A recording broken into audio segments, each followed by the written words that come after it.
Биттер Винтер обнародовала интервью с некоторыми китайцами, которые переселились в Восточный Туркестан для работы в качестве учителей по 3-летнему контракту. Один из них, который работает в начальной школе с 2018 года, рассказал, что после прихода китайцев учителя-уйгуры были уволены и вытеснен уйгурский язык, так что большинство детей стали испытывать трудности во время общения со своими семьями. Введение правил, согласно которым все школьники должны быть переведены в специальные интернаты, а также навязывание китайского языка и культуры, привели к тому, что новое поколение уйгуров подверглось влиянию, избавиться от которого будет очень сложно. Наша задача не в том, чтобы обучить их полезным знаниям, а в том, чтобы воспитать из них людей, которые не будут противостоять правительству, когда вырастут.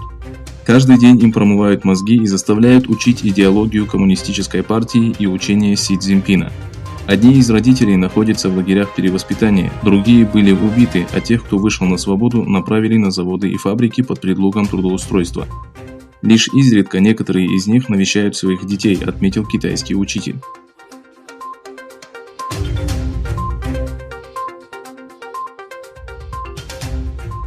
Депутат от британской консервативной партии Генри Смит заявил, что британские законодатели поддерживают продолжающееся расследование концентрационных лагерей. Подавление Китаем уйгуров и других этнических групп имеет огромное значение. Жители региона были заключены в тюрьмы и лагеря китайскими оккупантами, сказал Смит в эфире британского канала Crowley News, отметив, что действия Китая можно сравнить с преступлениями нацистской Германии. Смит, который также является членом Комитета по иностранным делам Британской палаты представителей, заявил, что поддерживает идею включения в санкционный список должностных лиц Коммунистической партии Китая, ответственных за преступления в уйгурском регионе.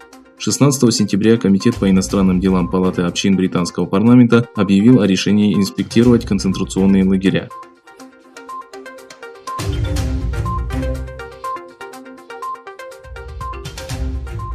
«20 сентября в культурно-информационном центре Восточного Туркестана в Дуйсбурге прошел образовательный семинар для женщин.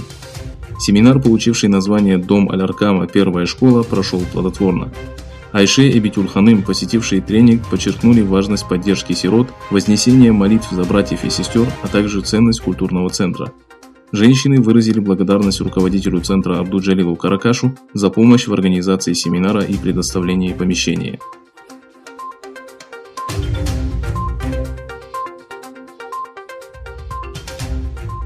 Госсекретарь США Майк Помпео попросил Ватикан не продлевать договор с Китаем о назначении епископа. Соглашение, подписанное Ватиканом и Китаем в 2018 году, истекает в октябре, но Ватикан объявил о своем намерении продлить соглашение. Ватикан поставит под угрозу свой моральный авторитет, если продлит соглашение, считает Помпео. 2 года назад Святой Престол достиг соглашения с Коммунистической партией Китая в надежде помочь католикам. Но злоупотребления китайских властей в отношении верующих только усилились, заявил глава внешнеполитического ведомства США.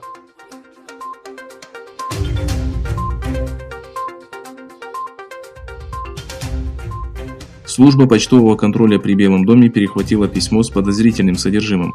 Как оказалось, в конверте находился сильнодействующий яд рицин. Угрозы общественной безопасности на данный момент не существует, сообщается на официальном сайте Федерального бюро расследований. Как уточняется в сообщении, начато расследование с целью выяснить, откуда было отправлено письмо с рицином. В нем участвуют ФБР, Почтовая инспекционная служба США и представители спецслужб. По данным американских СМИ, письмо с ядом было прислано из Канады.